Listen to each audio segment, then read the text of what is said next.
Everybody, it's Wednesday night. It's 9:00-something p.m. Welcome to What's on Joe Mind. We are a fan cast about the world of G.I. Joe. I'm your host, Mike Irizarry. We are testing out a whole new setup tonight. So if things aren't quite as smooth as normal, forgive me and blame Racktime Rob. Speaking of everybody else does. You're in the top row. It's Racktime Rob. It's Wednesday, and it feels like it should already be Tuesday of next week. That's how long this week at work has been. He's already been broken by the school year. Yeah. Well, here, people are out there saying it's only September 10th. I was like, yeah, we've been in 7 weeks. 7 weeks, really? Maybe 6. 6? Yeah, I guess it has been, hasn't it? Yeah, it's insane. A full August. Ugh. Ugh. Ugh. Anyways, in the bottom row, joining us after a few weeks off, because we all had a few weeks off. You may know him as Phil Donnelly. We refer to him here as our old friend Johnny Biscuits. Johnny, how's things? Johnny Biscuits. Do I just add that to the ever-lengthening list of my aliases? Sure. If it catches on, yes. Otherwise, I'm just tired. It's a long week for me too. But thankfully, my work week is over. Johnny Biscuits is either a country singer or a mob accountant. That's right. I'm not sure which. I ain't saying nothing. That's Johnny Tight Lips. That's a different guy. Yeah. Gene Fleming's got it right. Thumbs up, everyone. Hit that subscribe button. Do all that cool YouTube stuff down at the bottom there. Do it now so I don't have to bother you later.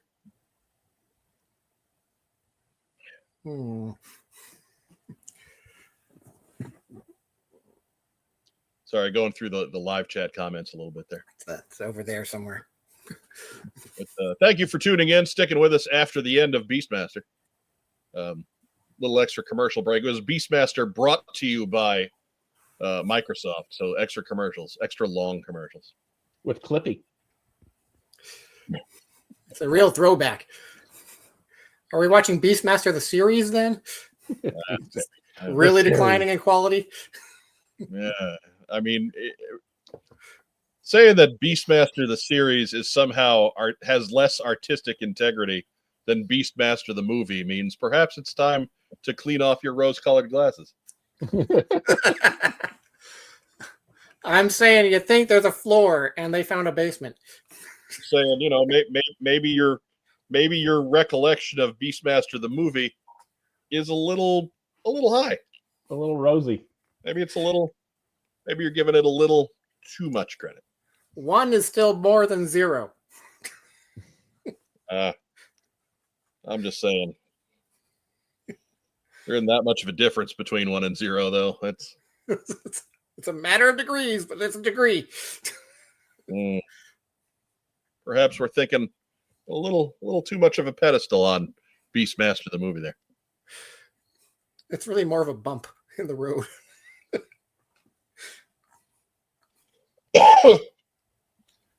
Noah Manchild says Johnny Biscuits is competing with Headman for Deke Mob supremacy. Bearded Megazord says, looks like Mike's got some goodies behind him. I guess they're the goodies that have just they were scattered about various places and now they're consolidated on a shelf. And hopefully the goodies will slowly reorganize and it'll turn into something a bit more permanent that I can show off and reach. Right now it's just getting stuff out of the way so I can turn this area into a workable space. That's right. You've still got to work your display around that yip yip. Yeah, I got the woolen from our basement workshop, little knitted yip yip guy. Yip yip yip yip. No. Make sure he had a space close to the yip yip yip yip yip. Now your centerpiece. Yip, yip, yip, yip, yip, yip, yip. At least get him. He needs to stay handy. That's right. I don't quite have a place for his chicken nugget brethren yet, but we'll get there.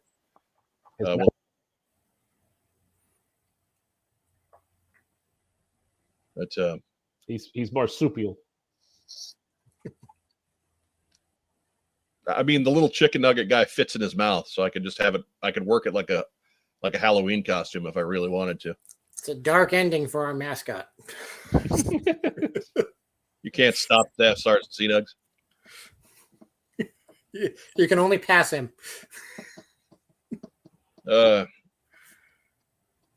Cobra 6 Delta 17 asks, did Robert Mike or Phil get the Super 7 Python Patrol Cobra Commander? I would say no. No. Yes. Phil always does. I don't like that Cobra Commander enough to buy multiples of it.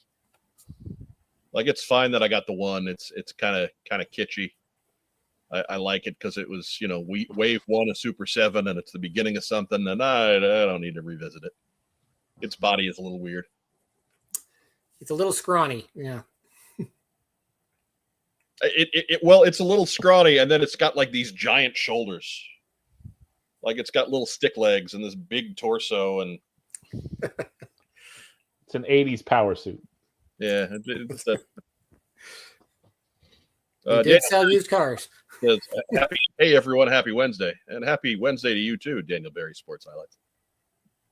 It's only Wednesday. Anything like the George Michael Sport Machine. Sounds a little bit like it. I have no idea what's gone on in the world of sports today. So,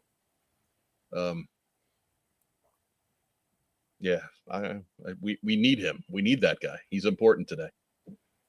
It's been. I mean, yeah. I got nothing. I have no idea what happened with sports.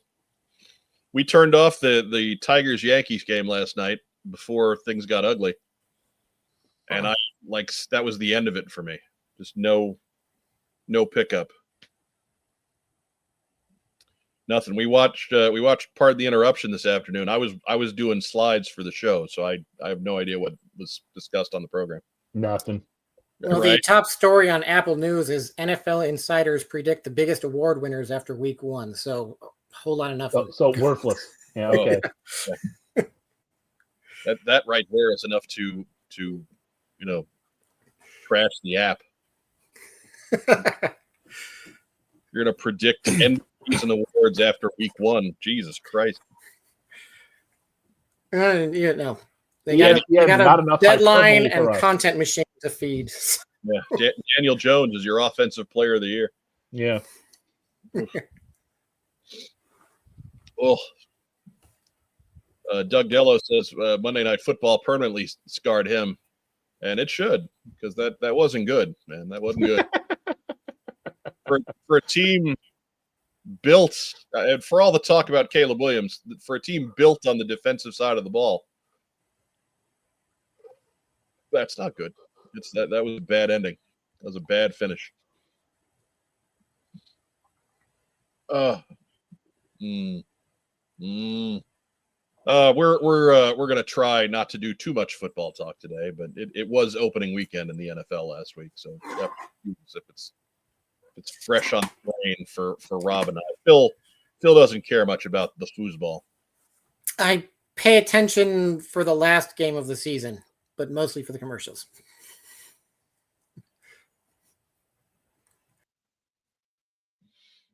Phil is out. Oh, poor Phil. He's back. I can't tally that for right now. For as much as I love football, the game, I'm really, really getting disillusioned with the NFL. So I can't really bag Phil for that. There's going to be I've been watching the amount of football I have consumed has decreased steadily over the last decade. So I don't know how much that's going to continue. I think Michael Gene Fleming is trying to rage bait people. He is. Football is a great game. A beautiful polyhedral black and white ball that everyone kicks around.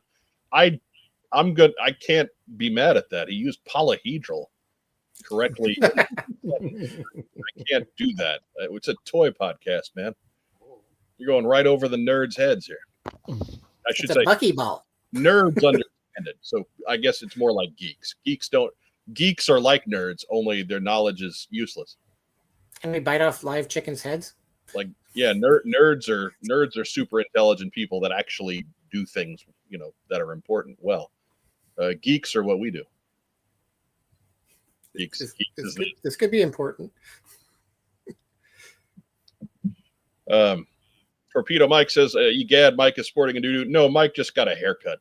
It's just like 2 weeks ago, and it's in that weird growing in phase. So it doesn't quite do what I'm used to it doing. Most of the time when you guys see me, I got longer hair, but it's pretty short this time.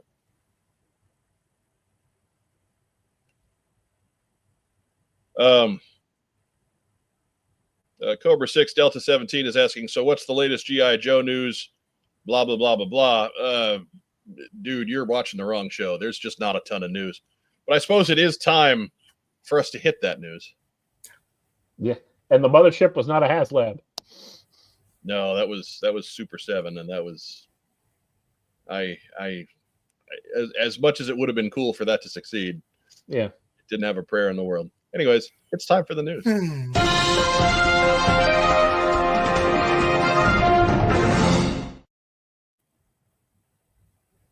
Okay, all we needed was like 1,800 more honchos, and that mothership was in.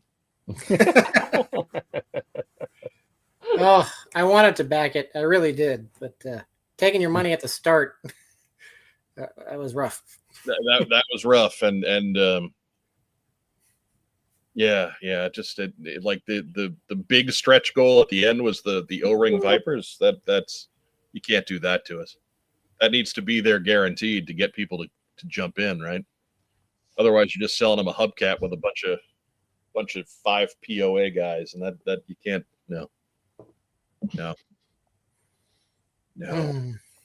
Just again, hopefully they learned from the experience. Hopefully the next time they try something like that, it's a little bit better paced, a little bit better thought out. If they try something like that, Super 7. It's been a few years, and I don't think they actually have tried a crowdfund since then. No.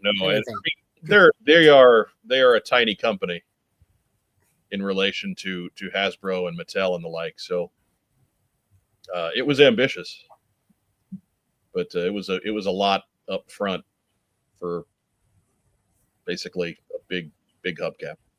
What they need to do is make a little sprawling miniature Tokyo for all their reaction Godzilla figures. Right. That would be cool. I might be in on that. I mean, that might get me buying Godzilla figures. You get me a collapsible Tokyo. Super 7, call me. Right. I may have to clear some other stuff out to make room for collapsible Tokyo with Godzilla guys. Like I'd have, I'd have like airtight rampaging through downtown Tokyo. Airtight. The lunatics aliens fighting Godzilla. Right. Oh, there's a movie that needs to happen. Ace McCloud from Centurions rampaging through downtown Tokyo. A Care Bear. The adventure people. There's endless possibilities here. Alistair Cookie. Cookie. Host of Monsterpiece Theater, rampaging through downtown Tokyo. Smoking his pipe. Right. There's no pipe on that figure, though. I know. Well, I'm sure he hasn't had a pipe since the 80s. Yeah, it was something like that. I think it was 80, 88, 89, something like that. They got rid of the pipe. He finally ate the last one. Fair play, right? I get it. Anyways. First news item. Shoot, I've called for first news item. I don't have my slides ready to go. I know. What's wrong with me? There we go. Florida Toy Show's practice slide at the beginning. Still there from when community calendar was an active thing. So that's all last January. Right. Anyways, first news item, arguably the biggest one of the week. Hasbro made it official. They are moving their headquarters to Boston from Pawtucket, Rhode Island. I'm not going to pretend to know anything about this from a business standpoint. My heart goes out to the folks who are not making the move. My heart also goes out to the folks who are making the move because they're moving to Boston. Good luck driving anywhere, folks. Good luck. You get your cream pies and your Red Sox. Right. I imagine that there's a good number of folks that work for Hasbro that going to Boston is about the same as going to Pawtucket, right? So, but I don't know what this means in terms of jobs created or lost or anything like that. Those numbers haven't been particularly forthcoming, but I do know that they were a big part of the Pawtucket community, and Pawtucket took a lot of pride in housing them. So my heart goes out to the folks who are hurt that way. But again, I can't tell you what this means business wise. I really have no idea. Any input from anybody else? Nope. That's about it. Right. I just easier access to Duncan. I don't know. I guess it's a very walkable city. Well, it has to be. You can't get a car through there. Yeah. I hear there's a tunnel. Bart says in Boston, everyone knows your name. No, at Cheers, everyone knows your name. Yeah. And that's just a little spot. I mean, for a while they had a Cheers in LAX. So. Yeah. There's still a couple of them out there. Apparently there's one up Rangeline Road. What? I think so, yeah. What? The Cheers. Really? Yeah, as you drive by, basically on Rangeline, it's in one of those, in that area that's around City Square. That would be weird. Or at least there's something with a big Cheers sign on it. Doesn't look like the show, but it's just. I haven't gone by there. Andrew Gaugan says that even being around there, this makes no sense.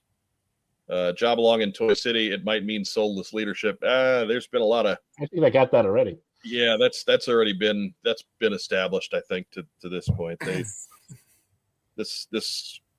we appear to very much be in a corporate phase with our favorite toy manufacturer. Certainly not a manufacturing toy phase. I mean, if you want to see soulless corporate leadership, just look at the D&D community over the last year. They'll have some stories for you.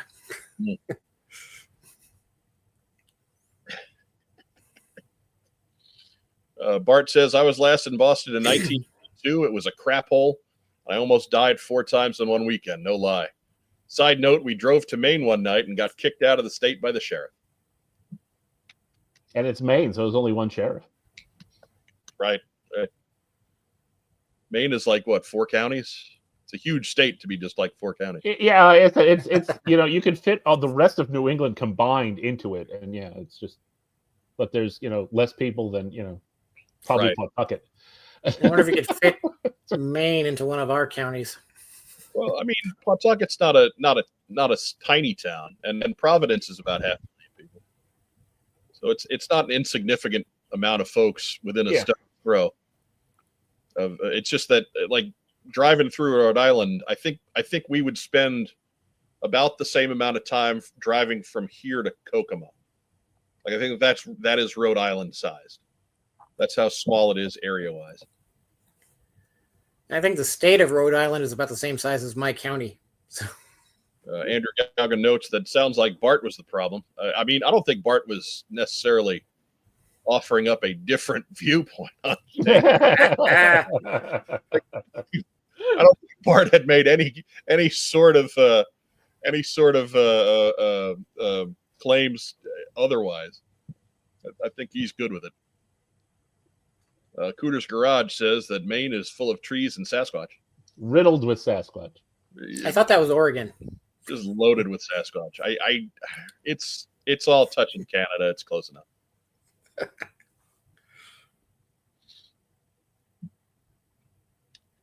Andrew Gaugan, as a born and raised masshole, I don't drive into Boston at all, if at all possible, including dire medical treatment. You will not be stopping by St. Eligius. Right. I'm trying to think of what would another city in Massachusetts be of any kind of size. I guess Kellogg. You always have Springfield. Springfield, Mass. is a fairly large city. Yeah. Torpedo Mike says Oregon has lava bears. That they do. Yeah. Lava bears. Bart says, in Rhode Island where our pets' heads are falling off. Is that a Dumb and Dumber reference? Maybe. Oh, it is, isn't it? It is, isn't it? Good catch, Phil. Job along in Toy City, Maine is full of horrors if Stephen King's books are any indication. The hell mouth. That they are. That it is. Oh. Good times. Good times. So again, if you have any thoughts on this, by all means, our comment section is open. Please be nice. You can have negative opinions and still be civil. I don't much care for things. I'm quite annoyed. They I don't should care. now list the ways. Reason number 1. Shrinkflation. Next news item. Doot, doot, doot, doot, doot. I'm just saying they make those fun size candy bars any smaller. I'm gonna lose my crap. That's all I'm gonna say. They fail to be fun size. It's not fun anymore. Fun has to be bigger than my thumb. Hey, Gold Slither's doing another live show. Hey. Ooh. The good press that Phil gave him. Yeah, you know, it's all down to my review in Rolling Stone magazine. But that is happening at the Gramercy Theater on October 11th. That is the Saturday of New York Comic Con. Doors open at 8 o'clock. There is a ticket link for you down below if you are going to be around New York Comic Con that weekend. It's there for you. And it's Ticketmaster, so get ready to have that barrel ready to be bent over. Bring earplugs. Don't make the same mistake I did.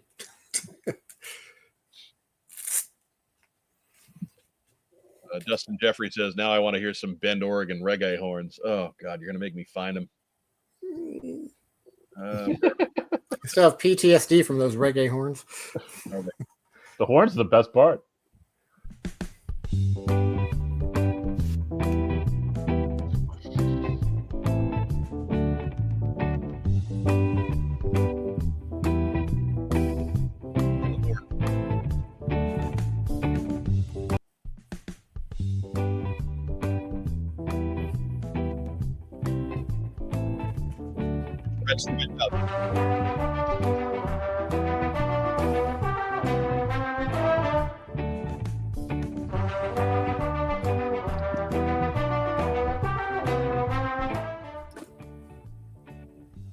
Turn that down a little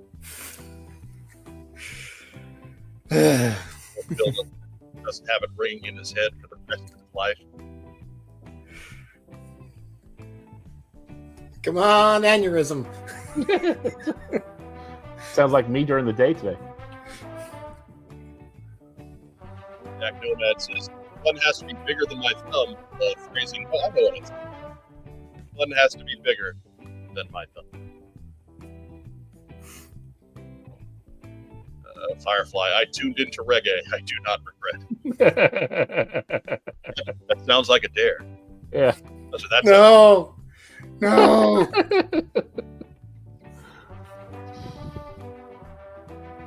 Bart says, if I buy tickets, does that mean I'll be joining the soon? Yeah, it does. Absolutely. I mean, I guess it depends. That would be the very soon. definition. Yes. So again, link is down below in the description. Let us know how it goes. Passing the hat around to send Phil to record that one. So, if Lord knows, Phil, if we get to like $2,500, we'll get the weekend free. Coffee link But I've never been to the Javits Center. Gramercy. Mike, you're breaking up. I think I was jostling around in my chair. Yeah. You the John Cena. You can't hear me. Mm.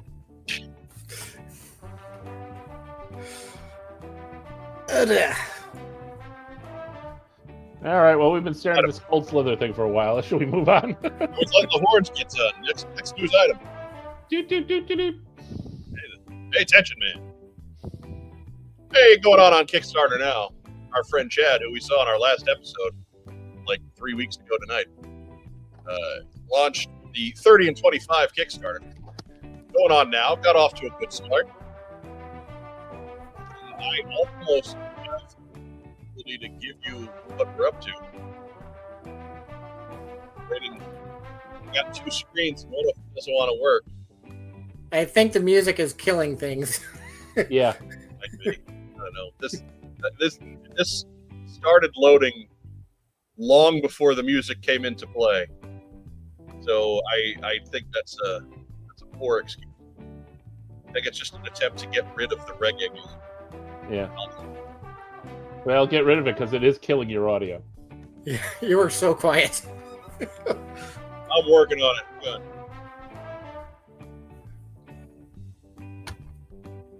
Well, anyway, on 30, it has $5,471 pledged off of 6,900.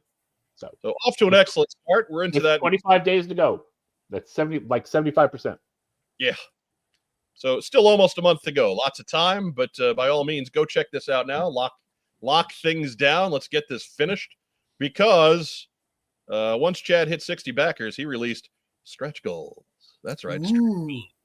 Ooh. So more figures are there for you. We gotta pledge some cash and unlock these things. So go check them out. The link to the Kickstarter is down below. Phil, has Chad have your money yet? Not yet, but it probably will end up with it. Damn it, Phil. We're counting on you, man. We're trying to get you. You have to get us to 11,900 for the second figure. Well, I'm only one person. You personally have to make that happen. Oh, it's going to be a whole lot of fraud.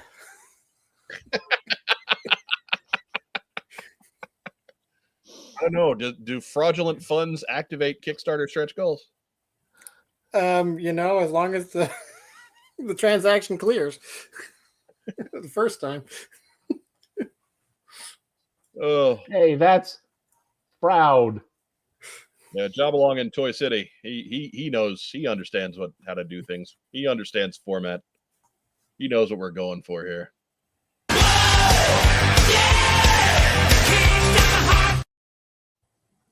That was another reason why I had to find where the horns were and get rid of them. I told you it's a new setup. I'm stumbling a little bit. I have to learn how to do things. It doesn't change the buttons on your computer. Yeah, but it changes where my mouse goes. Like sometimes I don't pay attention and it like my mouse is off on a completely different screen. And the way it's set up right now, they're kind of one in front of the other. So it's not real. Like I have to get used to it. It's not real intrinsic yet. Or you go to your properties and you rearrange the screen layout. Doug Dello says he doesn't have my money yet either. He'll get on the last day of the Kickstarter. Boo. As God intended. Boo. Boo. That's what happened with the Robo Skull on me. Stretch goals. Stretch goals. Besides, if you get a figure in a comic, it's less than $40. It's just not that much money. Even if you forget about it, it's just not that much money. So Bart says, take a couple weeks off and the show goes to poop. Really? Right down the crapper. Right? I mean,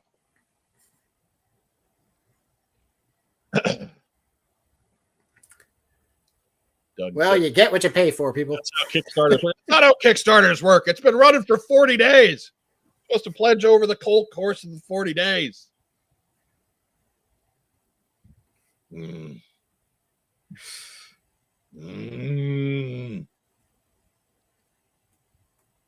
Well, let's hope for a WOJM bump. Something like that. Tonight. I think we've already accomplished something of a bump. We got them a lot of the way there. Yeah, but by bringing it back up tonight, you Am I taking get credit more. for all of it? Maybe I am. Frankly, I don't think you're taking enough credit. Nowhere Man Child. I heard Kickstart My Heart in the car a week or so ago and thought of WWJM. What would Joe mind? I have no idea what that show is. Yeah. Immediately realized it was plugging the damn show more than Rob ever has. It's not that Rob doesn't plug the damn show. It's that Rob does not have any social media presence. Literally zero. Rob, you know what? I'm much happier for it. Yeah, Rob has an email address from AOL. If it gives you an idea of how often Rob updates these things, no, he's fine for it. I don't do a whole lot of social media myself except for the show, so I understand that's probably a positive in his life overall. I have to say that the social media that I use the most often is Facebook Messenger, because it just means I can talk to somebody one-on-one real easily without getting phone numbers and things like that. That's the best social media for me, hands down. Ever since they got rid of MSN Messenger and AOL Instant Messenger. Yeah, like look at my personal Instagram sometimes. There's a couple of shots up from when we went to see the Yankees a couple weekends ago. Before that, I think it was something I cooked in a slow cooker. And then before that, it was, I think, something else I cooked in the slow cooker. It's just, I just don't take pictures. Anyways. And for those asking, yes, I have a computer. I'm on it right now. Right. His computer's better than mine. Yeah. He's on a crystal ball. It's That's just kind of beaming to the Wi-Fi. I don't clutter it with the virtual effluence that is social media. Right. Who needs X? Nobody needs X. What a cesspool. So, yeah, no, I don't begrudge Rob his lack of social media. It's a thing to be honored. It's more of an it's a kind of necessary evil, in that I do hit our three active outlets besides YouTube, and the weeks where I don't, it doesn't seem to change much. Or the weeks that I do early, it doesn't seem to change much. Or the weeks that I do late, it doesn't seem to change much. It's more about interacting with the same 30 to 35 people that interact anyway. And that's cool and all. I don't want to take away from it for those of you that do it. But in terms of the actual growth of the show, it doesn't help that much. So I don't grudge Rob for not jumping on our social media wagon. There's a comment you need to put up. Which one? Give me a name. Brian Fabian. Sounds like a new name, but he's coming in with a winner. There we go. Brian Fabian says WWJM is Joe Colton's new show. Who will Joe maim?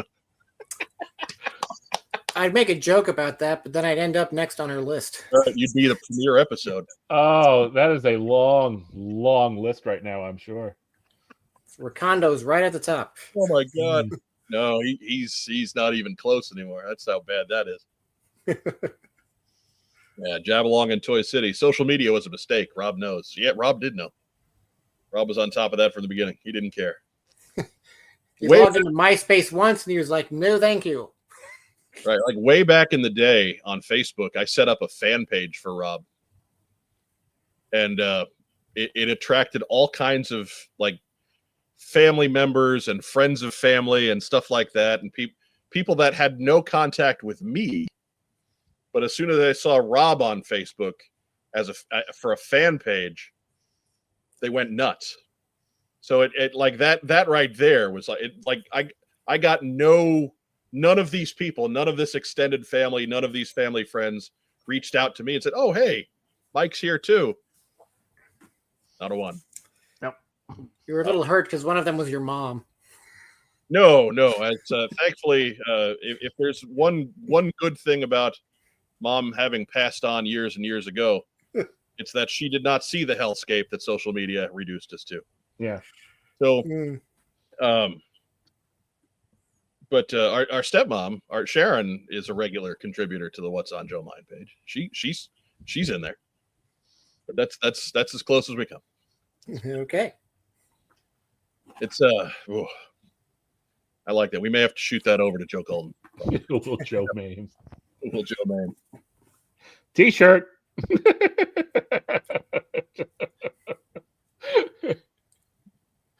Maybe if it results in a whole bunch of people asking me the question, when is Joe coming back? Or even worse, the people that come up and say, I love that you have Joe Colton on the show. If it were up to me, Joe Colton would still be showing up every week. But the fact I'm sorry, I'm not as pretty. It hasn't been that way for a while. Well, we did ask you to doll yourself up a little bit, Phil. Right? I did my best. A little lip gloss, Phil. That's all we're asking for here. A little lip gloss. Hey, I showered today. Hey, you go to Disneyland, can't you princess it up?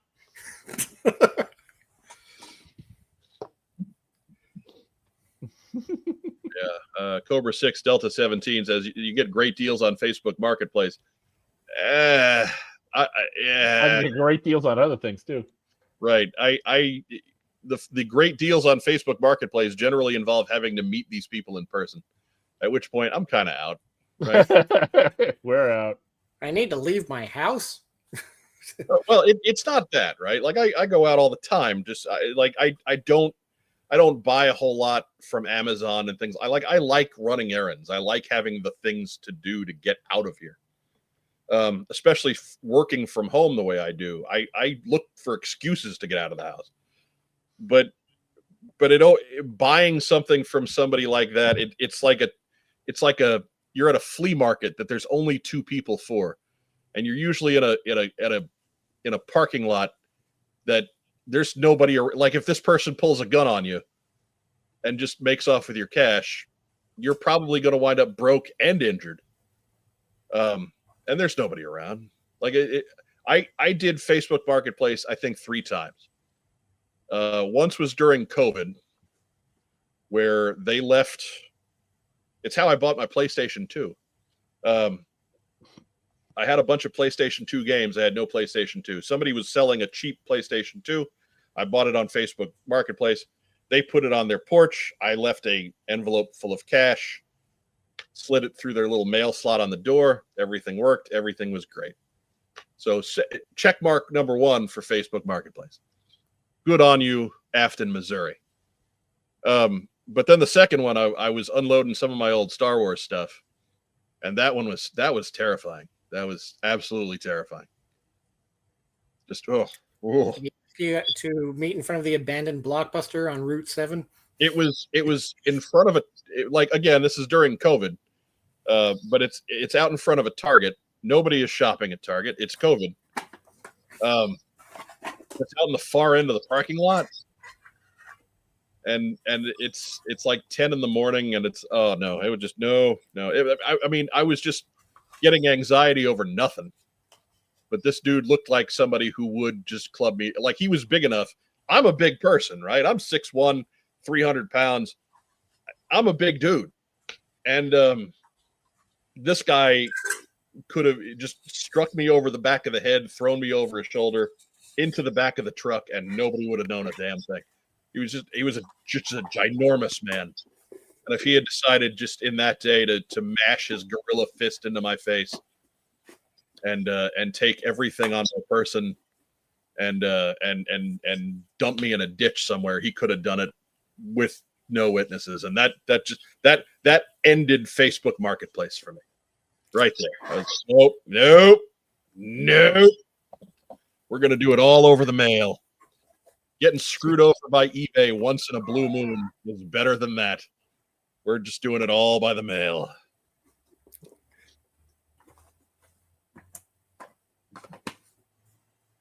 Yeah, with the comment, some Star Wars guys are not too nice. I would say most of them. Ugh. Yeah, no more Facebook markets. I'll just just move this somewhere else then. You're not a Star Wars guy, Phil. You're a Joe guy who consumes Star Wars. Yeah. Andrew Galgan says, "Slow down, Mike. I'm writing this down for my serial killer script." Watch the replay. On replay. It's on replay. You can even slow it down on replay. So we stopped. Anyways, stretch goals. Stretch. Kickstarter. It's right there. If you want more details, go to the Kickstarter page listed down in our description below. We'll give it all to you. More figures. Everybody wants more figures. 30 got to fight somebody. That's what this is all about. That's what these stretch goals are about. Unless you just want to add her to the ranks and have her shoot at Cobra like everybody else, that's fine. But stretch goals. They got zombies, right there. Stretch goals. Next news item. Hey, we're already into the comic book portion of the show. Hey-o. Gives you an idea how much news is going on out there. We've still managed to waste 40 minutes. I see Major Blood has his blue raspberry icy dispenser. Right. Nothing new in the Joe world today on the 10th. But next week on the 17th of September, GIJoe 11 hits stands. We get the continuing run of the Baroness in Paris. CoverGirl's gone off to fight Raptor, which leaves Major Blood and the Baroness to settle their blood feud. Mono e Wumano. And there you go. That's kind of how it's going. It's right there on the cover. A lot of the promo stuff has Baroness's head cut out of it because they don't want to show that in promos. That tells you how good this cover is. Ooh. It's scary. She got a paper cut. Tragic. Apparently. Bet that really stings. Right. Well, look, having the cut right by the eye there, really, like if you're not looking at it closely, it kind of looks like something worse is going on. So it's a very effective cover, I think.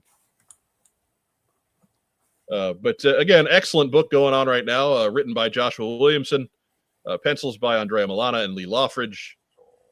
That is next week, GIJoe 11.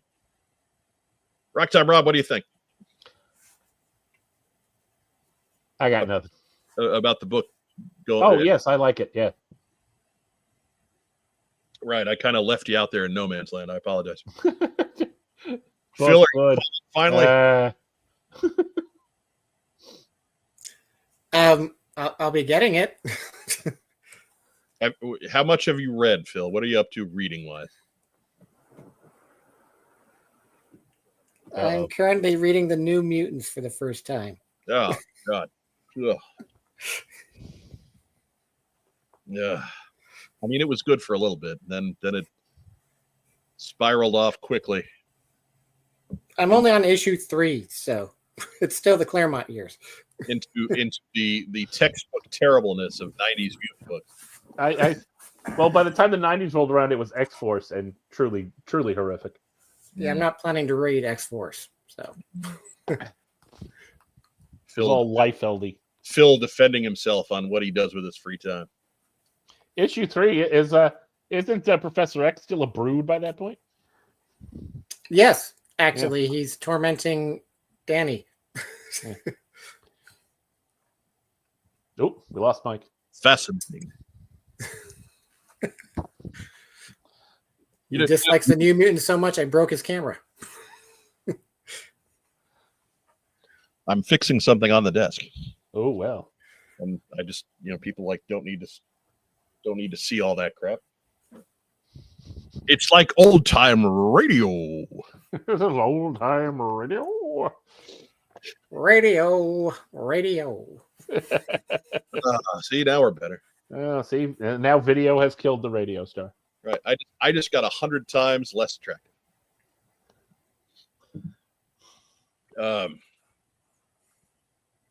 So yeah, and while we're talking about Skybound, kind of a bit nuts. Today we did have Transformers 24. Next week is, as we just noticed, GIJoe 11. And then on the 24th, it's a big week. If you're collecting everything, GIJoe or codename GIJoe Deluxe Hardcover #2 happens. That is the hardcover collection of the Destro and Scarlet miniseries. And then the Silent Missions trade paperback happens. That is the 5 standalone issues from the Silent Missions run. And then Void Rivals 24. So lots of places to spend your money in 2 weeks on September 24. Andrew Goggin says, first Pepsi, now X-Force. I feel attacked by what's on Joe Mind. I mean, Andrew, there's a simple thing you can do there, and that's like better stuff. Yeah. Like better stuff. This T-shirt is available on our TeePublic store, although the big sale is not going on right now, so I would say hold off until we get the big sale going again. Sale good. Doug Dello notes that all of a sudden Rob is animated. Comics are his happy place. That's true. That's true. I went to the comic book store and they had a Dino Mutt comic today. Blue Falcon and Dino Mutt. I couldn't say no to that. No, he is an uncomplicated man, and if you're going to give him a comic book based on something that happened in the 70s or 80s, a cartoon that I used to watch when I was 4, 5. Right. It was on so long ago that I have no memory of it. Right. The only time I remember watching Blue Falcon and Dino Mutt was in reruns when I was in college on Cartoon Network. Now, would a Flintstones Kids comic grab you? No. Okay. No. Wait. So there is a level. There's a line. That line is probably 1986. At that point, after 86, I think you lose Ragtime Rob. But if it's between like 75 and 86, sweet spot. Well, no, there's a segment in the 90s where there were some pretty cool cartoons on, so, like The Tick. Yeah. That hits a different button. Yeah. The Tick, Pinky and the Brain. Right. You don't like The Tick the same way that you like Blue Falcon and Dino Mutt. So we're talking the Pac-Man cartoon. Was that Fozzie in space, or is that in the army? No, that was Laverne and Shirley in the army. Laverne and Shirley was in the army, and then in the second season, they were joined by Fonzie. Yeah. Who was in space? That was Gilligan's no one was in space, but they were traveling through time. Gilligan's Planet. Yeah, Gilligan's Planet was in space, and then the Happy Days gang traveled through time. And then Fonzie showed up to help out Laverne and Shirley in the army by working on their base. He wasn't in the army, mind you. He was employed by the army. Yeah. And we all know far more about that show than we should. Stay tuned. Early 80s cartoons are weird, man. They made a cartoon on Rubik's Cube. What was that about? Hey, look, like I said, at one point, I mean, ABC had 90 minutes of, the Gary Marshall cartoon universe there. So.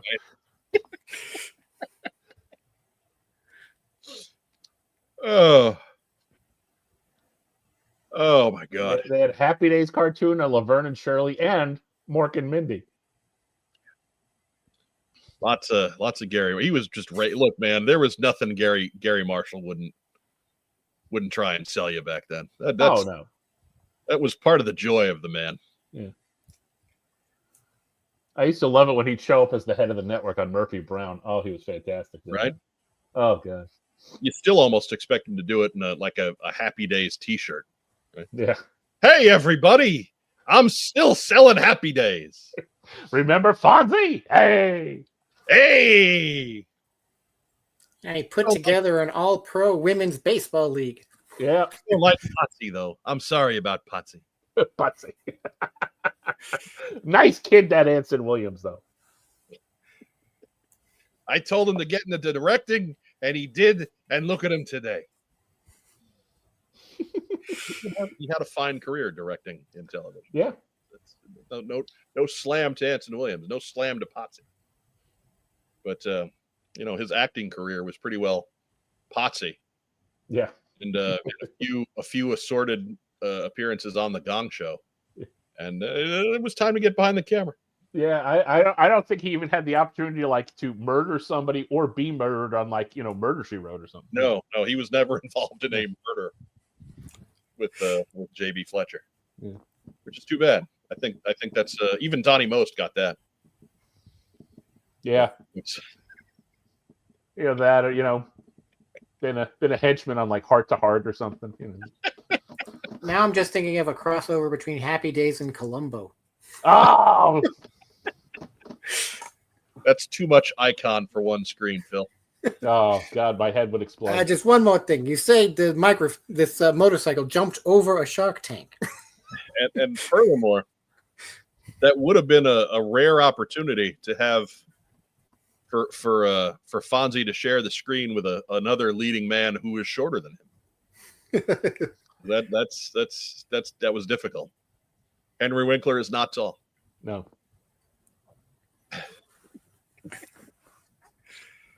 Oh, the Gunny says he spent the first half of the 90s in the Corps, second half in college, not much time for TV. Well, we appreciate your sacrifice there, Gunny. You missed the tick. We're sorry. Yeah. But it's there. If you look around on YouTube, you can find that, and that's a fun show. The Tick, Freakazoid, The Critic. Oh. 90s cartoons were quality. Especially Fox Kids cartoons. Right. I threw a couple of what's weird about that is I just threw out a couple of Saturday morning shows and threw them out there with The Critic, and it all sounded like it belonged. Yeah. It all kind of went together, and they kind of do. Like if you watched an episode of The Tick and then followed it up with an episode of The Critic, the humor beats are about the same. Well, I believe Comedy Central at one point in their programming did do that. So yeah, they did, or at least reasonably close to one another.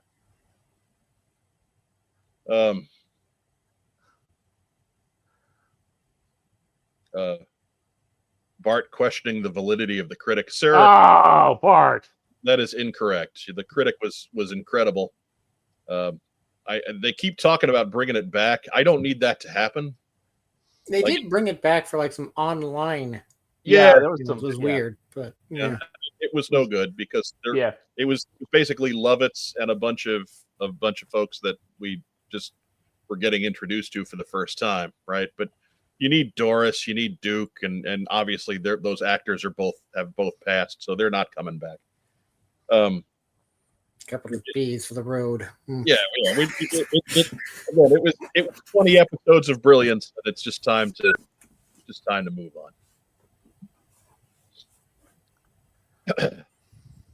Speaking of time to move on, yeah.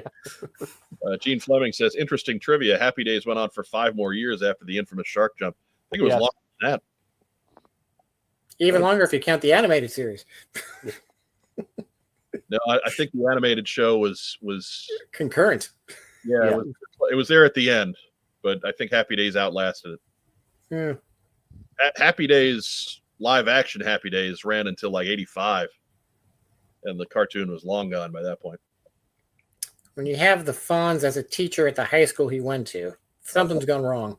You loved the Ed Grimley cartoon too? Yes, I did. Oh, Ed Grimley, come on. Fantastic. That's fantastic. Fantastic. Oh, Bart, you're killing me. You're killing me here.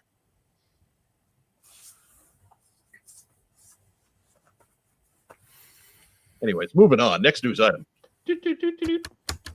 Getting too caught up in live chat today. I was complaining about not having anything for a show, and we're going to go 3 hours.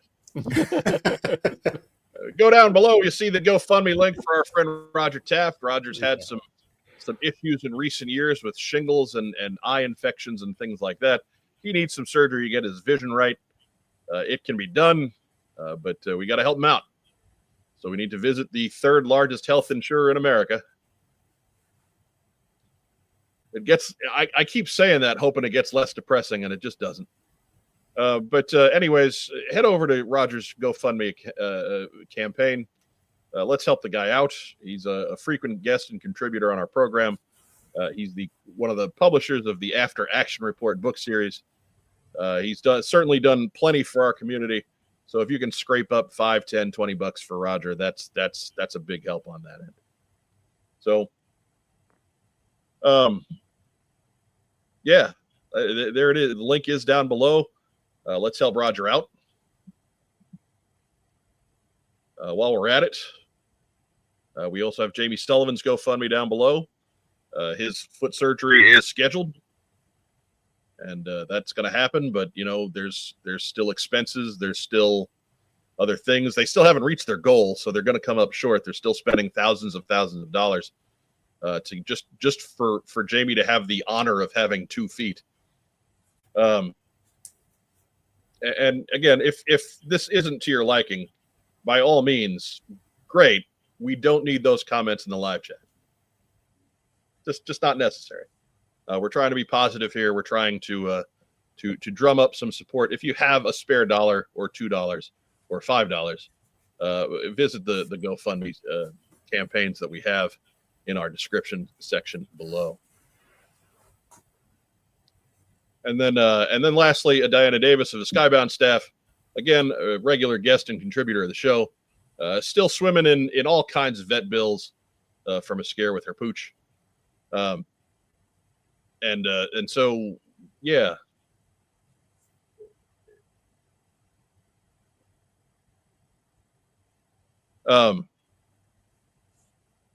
It's right there. It's all down below. So again, click the link, give a visit, do what you can. We're not saying you got to go save the world or anything.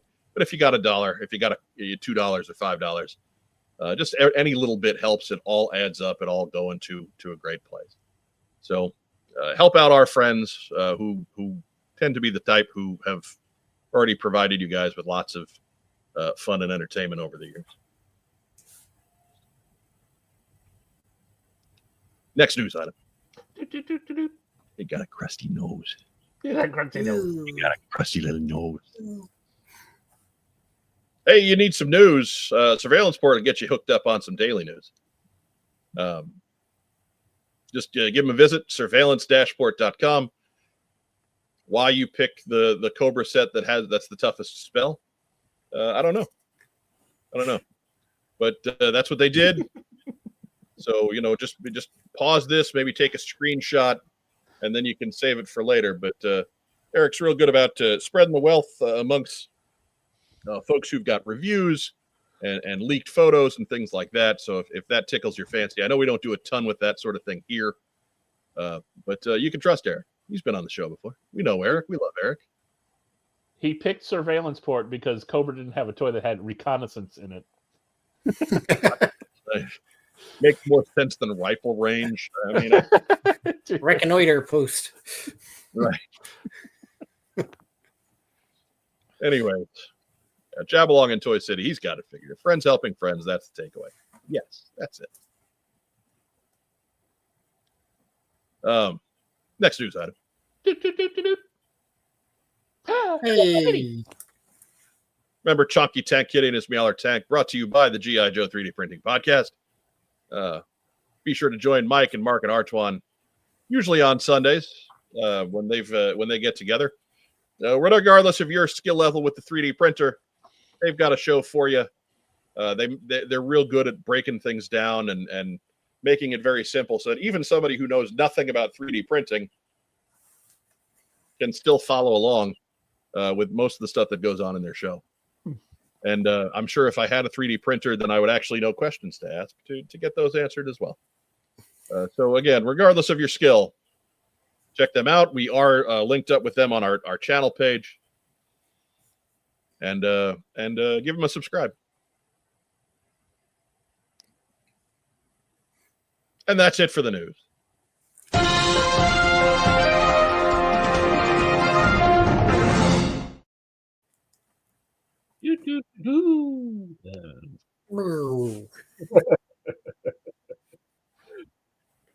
We'll be right back after a quick message for our wonderful friends and sponsors at Kokomo Toys.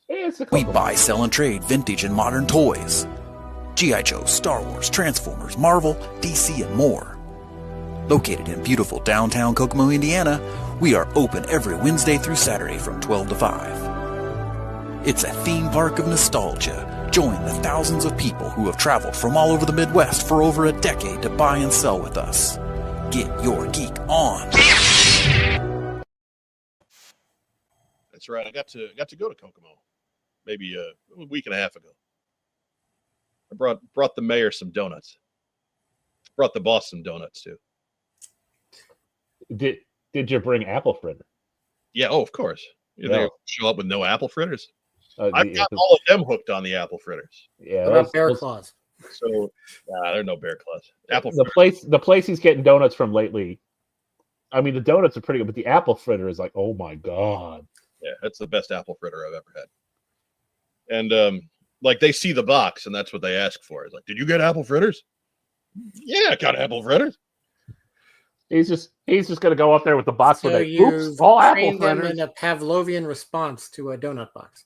Yeah. Todd and Amber have also they purchased another building on the same street. So now they've also not only Kokomo Toys, they also have Kokomo Antiques. Oh well. So there's all kinds of good stuff, and of course there's some toys in the antique store too. So if you're in Kokomo, be sure to sample all of the Geek Street fineries. Yeah, they're fledgling empire. Right. Kokomo has wares if you have coin. Right. I see Todd saying that in my head. That makes me laugh. I do too. That's just. She's gonna go full dungeon master on us. Right. But well, yeah, if you're ever in northern Indiana, that's the place to be. Geek Street, Kokomo, Indiana, no question. Get yourself a swing through Comics Cubed, and you get the Kokomo Toys, and then there's a record store. Which I'm sorry, I forget the name. I've only been in there once or twice because I don't own records. I got a couple records. I got a few. I got the GIJoe soundtrack one and a couple of Word Burglar albums and a couple other ones, but that's about it. I don't really play records a whole lot. I have a record player. I don't play records a whole lot. I think somewhere I have on different, vinyl the soundtrack to The Silencers. I have a few different Cold Slither records now. Phil's on board.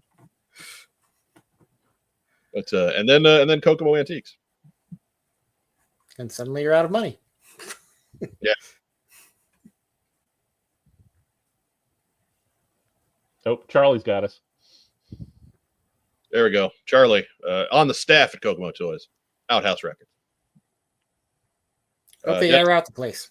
I made apple fritters and donuts for 5 years after I retired. Were you Sam the donut guy for Dunkin' Donuts? Time to make the donut.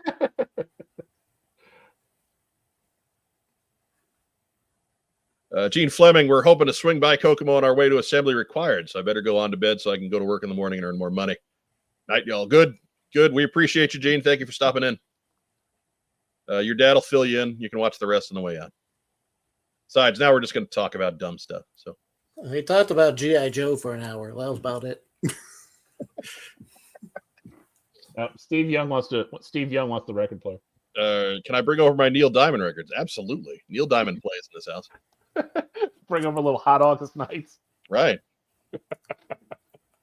Or maybe the soundtrack from The Jazz Singer. You're throwing Neil Diamond out there like we're all going to recoil and discuss. No, Neil Diamond wrote a giant chunk of the modern American songbook. And yeah, you bring that shit over here. We're going to play some Neil Diamond records. Unfortunately, the only record player he has is that Fisher Price one that plays the thick plastic discs. No, it's weird. I actually have it is a combination record player and CD player. That Is it from Crosley? Maybe. I don't know. It's made up to look like it's an old timey piece of A equipment. little cassette slot in the side. No, there's no cassette slot. That's not. Yeah. It does have a radio in it though, doesn't it? I think so. Yeah. I haven't used it for much. It was my grandma's. It was one of the last times that she took me on an adventure. It was as an adult. She saw this in the Radio Shack flyer. Just to give you an idea of how far back this was. Right. I mean, Grandma's been gone for a few years now, so it's not quite 20 years, but getting on that. But she was like, we need to go look for this. I need something like this. I got records to play, and there's CDs, and I need to play this. And so we went to probably 4 different Radio Shacks.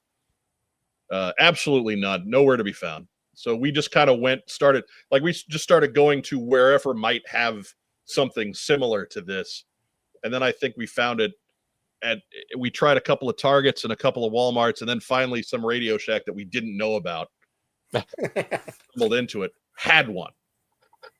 And it was like the box was kind of dented up, so she got a deal on it, and it works just fine. And so she had it through the end of her life, and so I now have it as a reminder of that adventure. So Adventures of G.I. Joe on vinyl by Peter Pan Records. Totally in. Totally. Those are the ones that came with the comic books. We'll get it in between Neil Diamond records.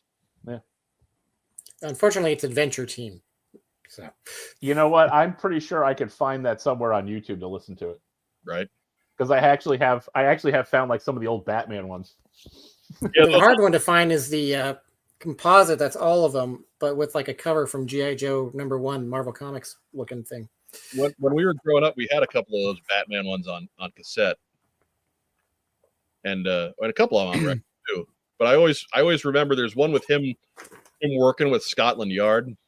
Yeah, and every it's like the Ghost of Sherlock Holmes. Yeah, every time he says something, the Scotland Yard guy counters with "Yes, quiet." Yes, that has stuck with me to this day.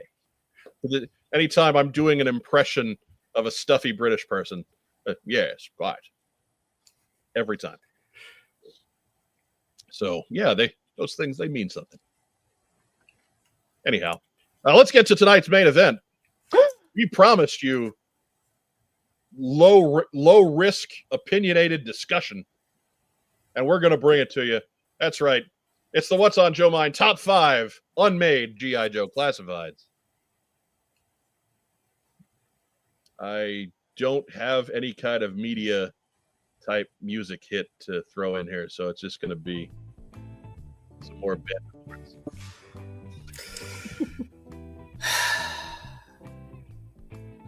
I'll see myself out. It will be a healthy dose of butt hurt for Phil, though. Butt hurt. There we go. Nobody can hear that one. Butt hurt. There we go. Also, the Minnesota Vikings Alpenhorn. So right there for football season. And so, again, nothing totally scientific here, and maybe our title is even a little misleading, because basically your 3 venerable hosts, we each put together our list of 5, and we've got kind of one on there in common. Magically, all 3 lists had one guy, and there he is. Who could it be? There it is. Because I think Rob's inclusion of Flash is legitimate. And I think Phil put it on there because he knew I'd make fun of him if he didn't. I put it on there because I figured, yeah, he probably should have a figure by now. Phil does not want to hear me bellyache at his expense too much. So I probably, in fairness to Phil, I probably would have cut off one of the ones he had and put Flash on there instead. Okay. Preemptive strike, Mark. That's right. I want the Rise of Cobra Flash designs. Complete with the GIMP mask. Still would have kicked somebody off. But that's what we got. That's what we. You see, I was actually voting for the dog of Sheriff Roscoe P. Coltrane. Job along in Toy City with a good, maybe some Jackson 5 for the top 5. I can't do like licensed music. That's just a good way to get kicked off.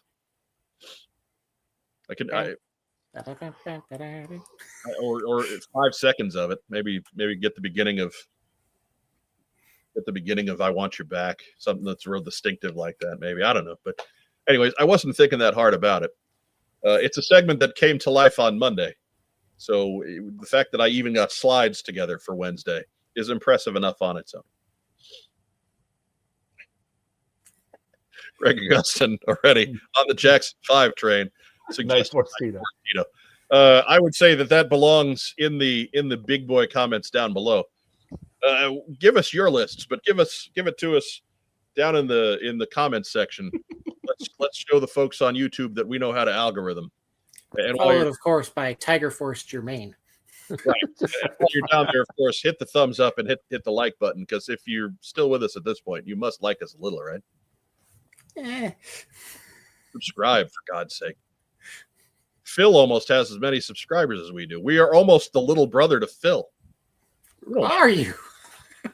Uh-oh. Want that?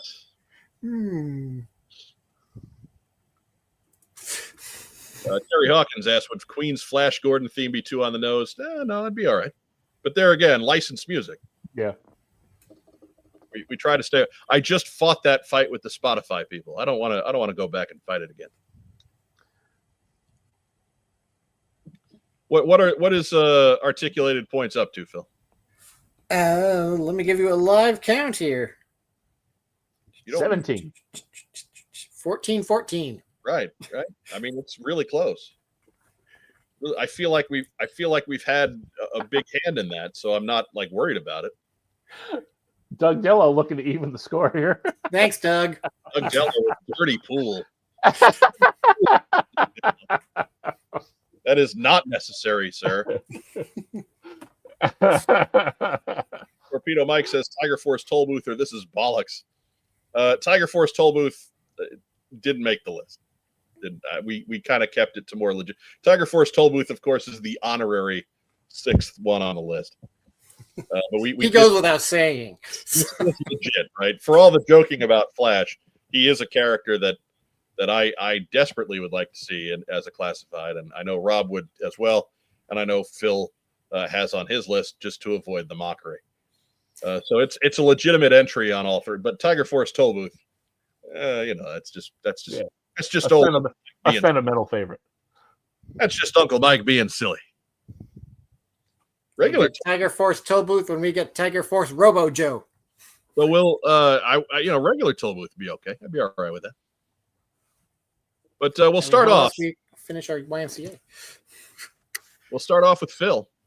All righty. Yes, you're of the Fast Rising Articulated Points podcast. Hey, it's only been 7 years.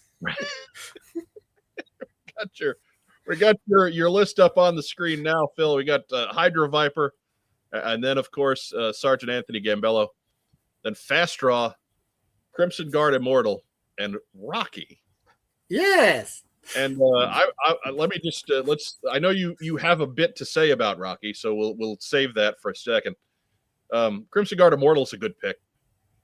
I always thought that was a stupid name. Yeah. For a quality idea, right? Like it just feels like that those guys are Crimson Guardsmen in their infantry gear, right? Right, or heavy armor. Yeah. Or just something, their work clothes, if you will. But calling them Crimson Guard Immortal, just sure, it was the 90s. Yeah, maybe they're just calling back to like the immortals from Persian armies or whatever. Maybe. Yeah. Maybe. I guess it's better than Crimson Guard Extreme. But that was a few years later. Right. And then Fast Draw. I mean, we just got to see Heavy Duty with his card table gun. Like Fast Draw is kind of the same thing, just with missiles. We can't be too far behind, right? Yeah, I mean, I think Fast Draw is like the definition of unfulfilled promise, or perhaps the action figure itself. I had him as a kid. It was one of my first figures. I really kind of liked him, but if he fires those 2 rockets, he's done. I think if we could get him like a deluxe in the vein of Tripwire, where you've got like the armor can be removable, and then you can swap gear and make him more, day-to-day trooper, expand his options, because when he's got all his gear on, he looks really cool. And just for everybody who's putting their list up in the live chat, don't put your list in the live chat. Put your list in the big boy comments down below. That helps us a whole lot more, because we're not going to have a ton of time to talk about everybody else's list We're here to talk about our 3 lists, and then we're going to get out of here. So if you're looking for antiquity, big boy comments down below. Big boy comments down there. We appreciate you, though. We appreciate you guys stepping forward and contributing. Just do it down there. Do it down there. So yeah, I think with the larger scale and a bigger budget of a deluxe figure, Fast Draw could really be a draw. Right, Fast Draw could be awesome. But take us through some of your other choices here, and then lead us into Rocky. All right. Well, Flash, I picked him because his accessories are already tooled. We know this. He's also the most visually striking of that first year, and they're just kind of going through all the guys who have the same web gear. Let's more variety. I did like. He's probably my favorite of the first year figures. Is Flash. So that's why I went with him. And he is kind of a gaping hole at this point. Yeah, it's kind of getting there. Now I decided to skip figures where we've had name reveals, so like no Lifeline or Right. Hit and Run. Yeah, we know we're getting them. So And we went with characters, so I'm not going with like I would love to see a Rock and Roll version 2 done in the classified style, but we've already got a Rock and Roll twice in the line already, so another character, and that's why I'll go with Hydro Viper. Hydro Viper is probably one of my favorite designs in the line. I think he's a lot more interesting than a Cobra Eel. I love the whole Demon of the Deep theme going on. And I think just modernizing him, bringing him bigger, more detail could be real fun. Yeah, that hits me as a guy that Lenny would have a whole lot of fun with. Especially the flippers with the clawed toes and stuff. Yeah. With the webbed hand that And he the had. mask. He was always a striking one. He's a favorite of mine from late in the run, too. And then I talked about Crimson Guard Immortal. You talk about Crimson Guard Immortal, and then tell us why Rocky. All right, so Crimson Guard Immortal, probably the best of the 91 line in my opinion. Just a great overall design. The accessories with like the gun with the ammo chain to attach would be real fun to see in 6-inch, and seeing how they could modernize it, make it bigger and more interactive. And I figure I also needed more Cobras on my list instead of making it all just, GIJoe. So they could give him the flag that, the fan club version had, so you can kind of combine some stuff together. But I really want it to be big and bulky and an update of the 91 design instead of just kind of, working with what molds they had with a new head like the FSS figure was. So that's Crimson Guard Immortal for me. Yeah. All right. And finally, bring it home, Phil. What's up with Rocky? Rocky, it's finally time. Bring him into the line, man. We tried to get it in 87. It didn't work out. Nobody's using the action figure license for Rocky right now. And even if they did, look at Ninja Turtles. Every action figure company, toy company is making Ninja Turtles. Apparently, license exclusivity means nothing anymore. So bring Rocky into the line. Finally, do it. How many companies are making Joes, right? Yeah. McFarlane's making Joes. Right. Super 7 and Hiya Toys. Hiya, and yeah, there's all kinds. Mezco, yeah. Yeah, there's no shortage. Not to mention, I mean, if you wave likeness money in front of Sylvester Stallone, he's just going to take it. Yeah, he's not doing a whole lot these days. Passive income, sure. Yeah, go for it. Oh, he's doing Tulsa King, but that's not really that's not action figure money. Yeah, that's where the real money is. Well, I'm just hanging around Oklahoma. I'm doing Tulsa King stuff. It's all right. Well, I guess I'll be a G.I. Joe then. We get the baton with my boxing gloves, and I wear the sweatpants. I didn't think that worked out, but it looks like it's gonna work out now. Hey, maybe Rocky could be from Tulsa. Maybe be the Oklahoma Stallion. Hey. Yeah. So yeah, I just want Rocky in the line. If we're gonna make more characters, bring in the character we've been promised. Bring us Rocky. That sort of thing is my favorite thing to do while watching the show Tulsa King, by the way. My apps just start riffing on Stallone on what's going on. Just it's a fun show. Don't get me wrong, I enjoy Tulsa King, but sometimes it's fun to have fun with. Ragtime Rob, what do you think of Phil's list? Yeah, you know what? It's a pretty good list. I'd like to see a big old Fast Draw. There's untapped potential there, Yeah, he was one of my favorites out of that 87 bunch. especially if you can make the hose actually stay in his mask this time. I never had a problem with that. Falls right out of mine. You gotta, Removable helmet with the visor. It'd be great. you're working them hose too hard, Phil. I guess so. Anyways, Hey, you know what? Pimping ain't easy. no, it is not. And I can't find the. Oh, damn it! Rocky with a swing inside of beef. There we go. Double entendre thwarted. There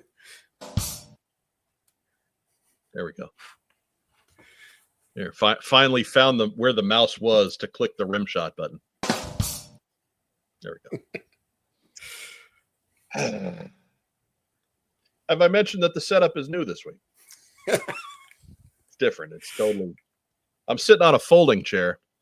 My butt is in pain because this folding chair is terrible. That's how new it is. I don't even have a decent chair here yet. Get a pillow. Yeah, it's not working. It only goes so far. Only works so well. Tragic.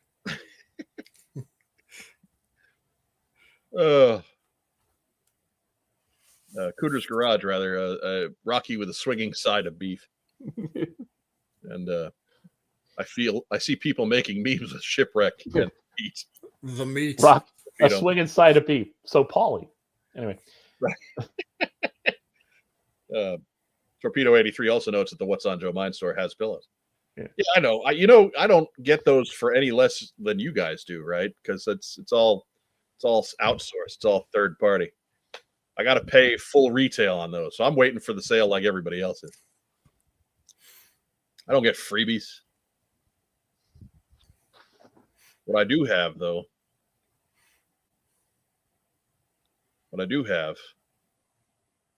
is shipwreck with a side of beef. Yeah, see, that's no side of beef coming now. Tender love and care to that. We've ruined that. I suppose what I could do. Maybe we'll get that robot from Rocky 4. I'm gonna get him up in the back. I'm gonna get that up in the background. So just now we know what's going on. Oh, God help us. Why? This is all Torpedo Mike's fault. 2-bit slime show. 14 and a half years of fandom. We're making it happen for him. There we go. That brings us to Rack Time, Rob. You're a list, Rob, and you'll see Flash getting a little bit closer. There's Zap, Bomb Strike, Blackout, and Don Moreno. And Zap, I feel, is just a matter of time, right? Yeah, but he hasn't been announced. Yeah, like Phil was saying, they're just doing guys with different web gear, and that's Zap, right? He's next. Design up a cool Sunbow looking head for Zap, and give him that little harness thing that they already made that they were already making for Short Fuse, and yep. Zap's practically on the shelf.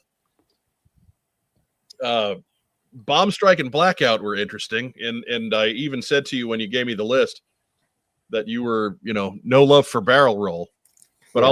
I'll let you talk about this. I mean, I thought about that, but I said I figured I would really rather see a Don Moreno figure more.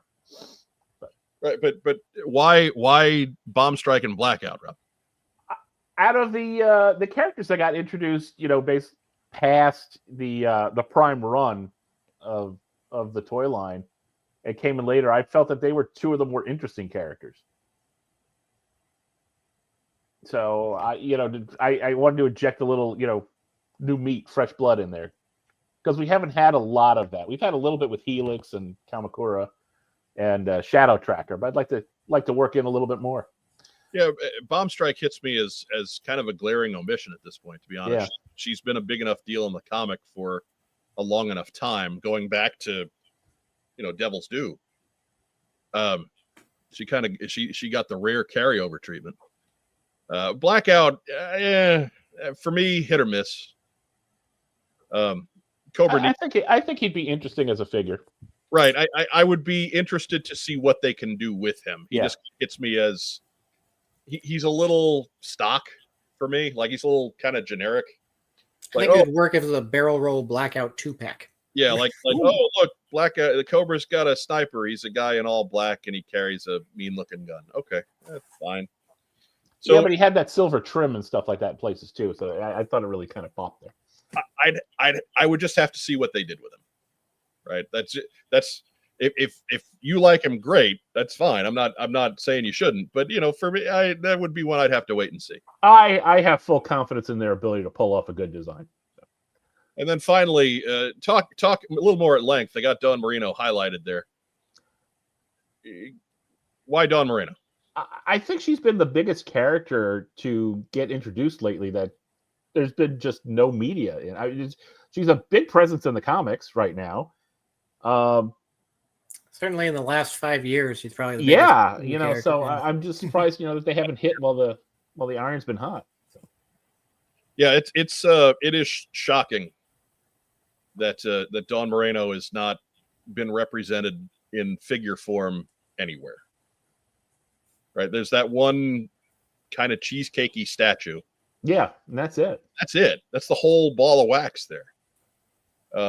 So for somebody who was very much the one of the main protagonists since Larry Hama's been back on the book, nothing. And that is something that really I'm rather shocked that it hasn't been rectified by now. I would love to hear the rationale for that, right? I would want to hear from somebody at Hasbro as to why that hasn't happened, because I'm sure that would be interesting. I'm sure the response is they're waiting for the right moment. Right. Greg, but particularly since some of these classified releases lately seem to be playing a little bit with the comic books. Right. Like we got Mole Rat before we got Dawn Moreno. Yeah. Greg Augustin says the blackout the sniper is hit or miss for Mike. Generally how it works. Yeah.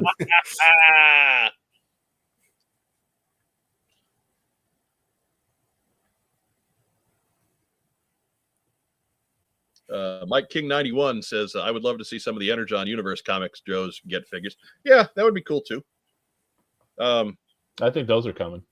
Yeah, I don't think they've been out long enough for them to be developed into figures just yet. It's a process that takes a couple of years, so we haven't seen them really. But I wouldn't be surprised if they were a pretty heavy influence going forward. That's why we got to get Flash in now. I ain't gonna wait all day. I might. Please, sir, I'd like some Flash. Oh.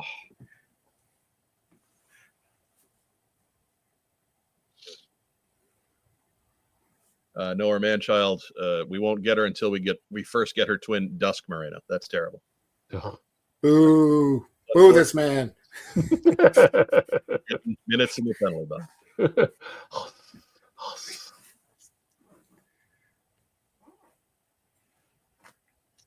Phil, what do you think of Rob's list? Solid list. I would probably swap out Zap for Barrel Roll just to get the 3 siblings in there, because I think Zap feels like he's kind of a given. But if you feel that strongly about him, yeah, sure.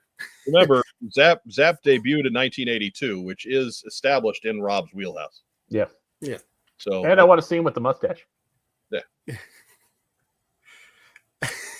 With an alternate, really just ugly head. That reuse hit every branch of the ugly tree head they used on Grunt. Looks like the handsome mustachioed head, only it's been beaten with a shoe. And they ripped the mustache off. He didn't shave it. Yeah.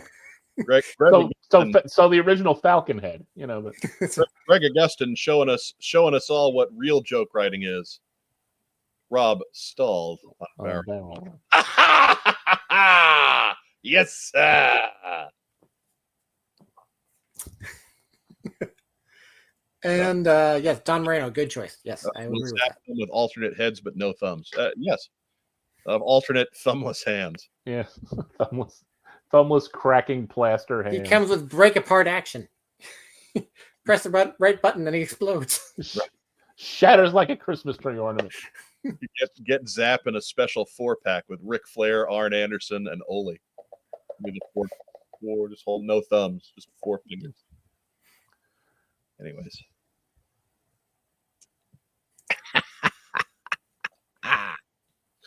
Anyways, we got how many more thumbless Zap jokes can we get in there? Probably a bunch. I should probably move on. Who's got no thumbs and wants to move on? This guy.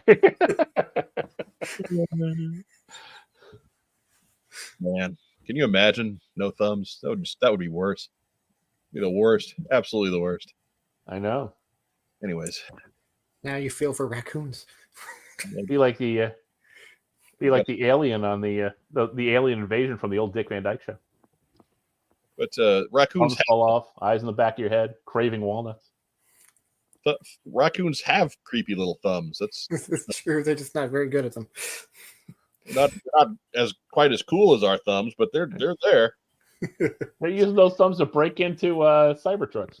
I got my big cup of iced tea here. I'd have to have just a super long straw if I had no thumbs. Anyways. And that brings us to my list. Nah, Flash getting even bigger. Flash jump scare. But I of course have Flash in the lead hole there. I got Blizzard. I got Airtight from the list of Joes that I always liked as kids that we have seen hide nor hair of to this point. You know I got to have a spot for the Toxo Viper. You know I love me Buckethead. Buckethead. And although the version 2 Toxo Viper is, I mean, it's a better design, but it's not my favorite design. I would prefer version 1 Toxo Viper because See, I very nearly put Toxo Zombie on my list, but then I knew I'd have this debate of, well, if you have Toxo Zombie, you need Toxo Viper, so that's 2 of your spots. But everybody likes version 1 more than version 2, and round and round we go. classic leaky suit brigade. Yeah. And of course, you know, like Cooter's Garage says, Blizzard gives a lot of room to have a piss Tiger yellow Tiger Force Blizzard. The yellow snow Tiger Force Blizzard. He blends in real well in those parts of the snow. He's very effective in areas with a lot of dogs. Josiah Alcorn asks, who had Ole Anderson on What's on Joe Mind Bingo? I mean, if the Honcho were around, I dare say that's almost center box. That's how common that would have been. It's free space. Right. There's no mark, so that certainly turns up the difficulty a little bit. But he'll probably send me a text after he watches. So yeah, but Blizzard, Airtight, Toxo Viper, and then I got the Fridge in spot number 5. That's the highlight one for me there. And I just saw it as an opportunity for a guy who has been in not great health of late and having to deal with costly medical procedures. You know, just a way to float William Perry some money. You know, hitting the nostalgia button a little bit. He probably wouldn't be a whole lot for making appearances or things like that, but just a little bit of licensing goodwill, if you will. The Fridge is I don't think anybody's favorite, but he's certainly one of the more fun aspects of that middle period of Real American Hero, right? Like Sergeant Slaughter's one thing. He kind of makes sense thematically. William the Refrigerator Perry made no sense whatsoever. No sense at all. other than being a popular athlete. He had a football on a rope. I was going to say, at the 6-inch scale, it could actually look like it's on a chain instead of a stick that everybody thinks it is. Right? You could kind of put him in the scale of like Road Pig. You know, kind of a big doughy guy, and just out there working over the Cobra forces. because, man, again, Fridge didn't make any sense, but it was hard not to look at that figure and smile. He didn't make any sense, but put him in a 2-pack with Captain Gridiron, and suddenly you got a theme. You don't want a 2-pack for the Fridge because Chicago Bears fans would jump all over a classified Fridge. The Fridge would sell. Okay. Okay, we'll make it a wave. The Fridge does not need help from another. The Fridge would sell because the Fridge has crossover. Much like all the wrestling toy fans jumped on Sergeant Slaughter, all the football fans, all the Bears fans are going to jump on a Fridge figure. So, You mean they're going to tackle a Fridge figure? yes, they are. Phil, what do you think of my list there? Solid list. Airtight does feel like he should be coming any day now, since they've done like every other 86 character. You'd figure. It is the last single carded 85 figure to be done. Yeah, 85. Yeah. And well, Flash, I think we're all in agreement there. It's on Blizzard, I think the deluxe treatment to really play into the buildable ski sled thing you can do with his accessories. right. And then Toxo Viper, we already went over I want a Toxo Zombie at some point, so you need a Toxo Viper to get there. You got a big old bucket head. Ragtime Rob, what do you think? That Toxo Viper, that's going to even look even more like a duck in 6-inch scale. I feel like they were going for Warthog, but sure. Right. I'm with Phil on that. They may have been going for Warthog, but they got duck. Yeah, Cooter's Garage has it right. Captain Gridiron would need help from being packed in with the Fridge. Yeah. The other way around. Fridge would sell. Fridge would sell buckets. Fridge would sell secondary market from all the people that picked him up on clearance in Arizona. They'd be shipping it on eBay up to Chicago. No question.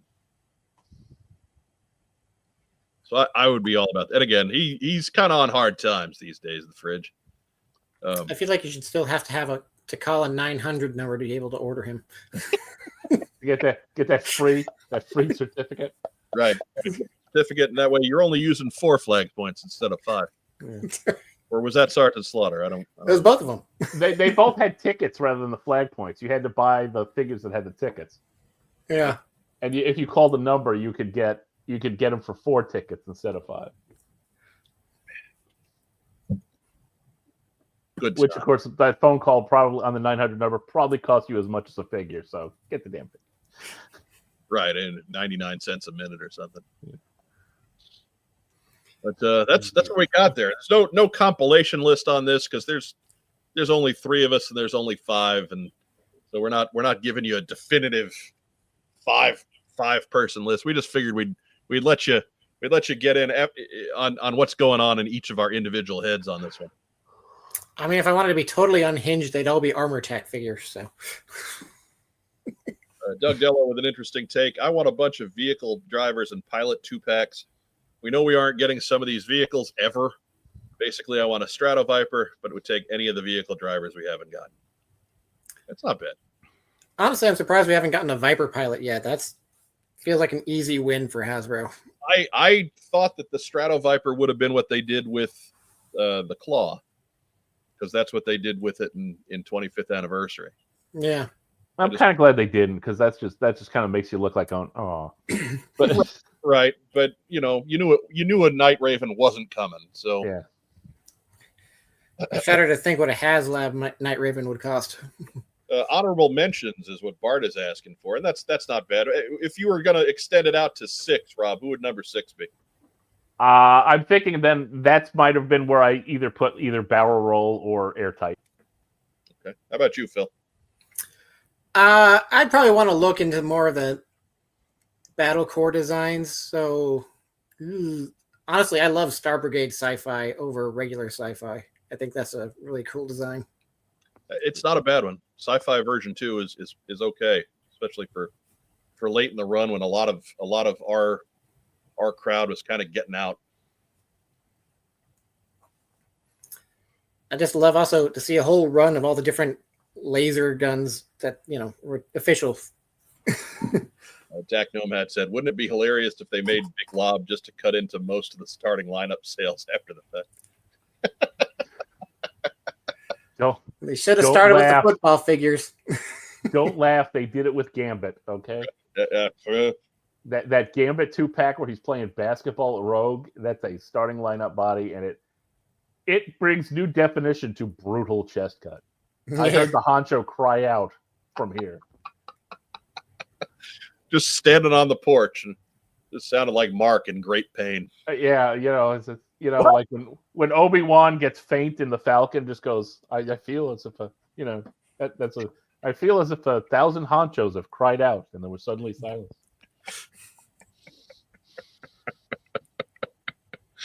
Wow. I mean, I looked at that, it was like, oh my God, that's the ugliest thing I've ever seen. If I was going to take an honorable mention, I already told you, Tiger Force Double Boost. Yeah. Championship. Count it. Bang.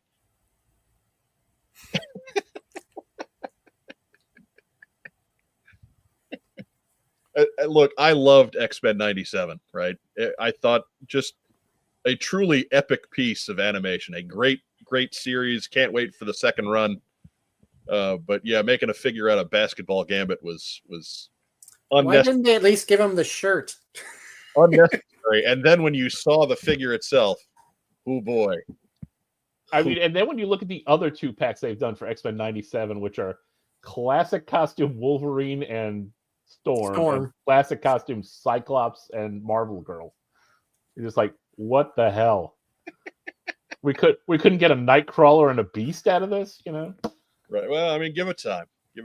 X-Men 98's coming. We already got a Nightcrawler. I know they got Nightcrawler, but I hear a Beast I didn't get him. is in the rumor mill is coming. So Catalog and Toy City, 1,000 honchos could be a meme. It may well be. 1,000 honchos crying out in pain. yeah, but you dare not look at them all at once if they're outside. True. Just get the reflection off of it. Just burn your retinas up. The intensity of 1,000 suns. So we're chugging along pretty good on time. That's what we got. That's the main event. See, I got no more slides. Hey, You got nothing. we're Phil, done. Yes, sir. you're technically our guest, even though you're here often enough that we're tired of you eating all of our chips. There were chips. What did you get in this week or the last couple of weeks? I only have one thing to show off right now, but it's something I'm kind of happy about. Hold on a sec. Gravity. It is a old Marvel Select figure from 2009. It is in fact a Marvel Girl. Oh, that's a Rachel Summers Marvel Girl. It is, yes. And the thing I like about it is not so much the figure. That's the extent of her outward arm movement. Oh, that's impressive. It is this part though. She comes with half of the gate to the Xavier. This one is labeled the Xavier Institute for Higher Learning, but this is actually the Chase variant. The other version that is on the way, hasn't arrived yet, but I have gotten it off of eBay, is a classic Jean Grey Marvel Girl, and she comes with a half that says Charles Xavier School for Gifted Youngsters on the plaque. And what's fun is that these parts can peg together to make a full gate. And then one plaque would just be on the backside, while the other would be on there. So I'm looking forward to getting the other half of this and have a nice little diorama setup to go with the... Oh, we got a little book back here. If I can find it.